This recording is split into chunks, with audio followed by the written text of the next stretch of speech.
度。咱台湾拍羽毛球真出球的选手戴资颖，昨晡伫台北羽球公开赛连赢2局，摕到冠军，达成2连霸。这嘛是伊伫咧台北公开赛摕到第5个冠军。因那即届嘛真受关注的男子单打选手苏立荣，伊摕到亚军，创下伊个人上好的成绩。因那咱台湾男女双打甲男子双打是拢摕到亚军。羽球一姐戴资颖对战美国华裔选手张培文，虽然开局0-4落伫后边，不过手感愈来愈好，结果6-6平手。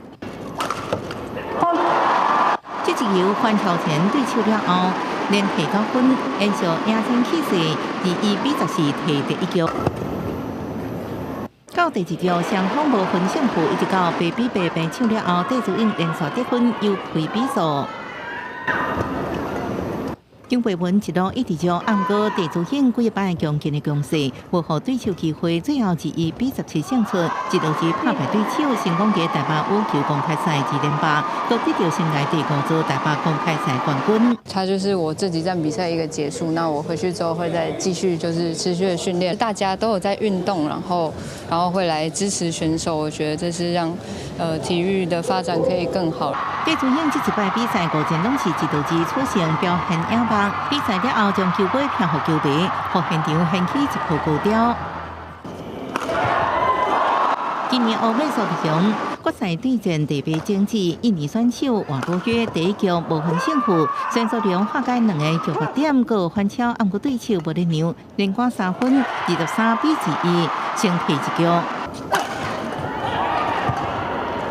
第2局双方继续激战，不过王多约攻势正猛，最后21-15出线，互苏立荣摕亚军奖牌。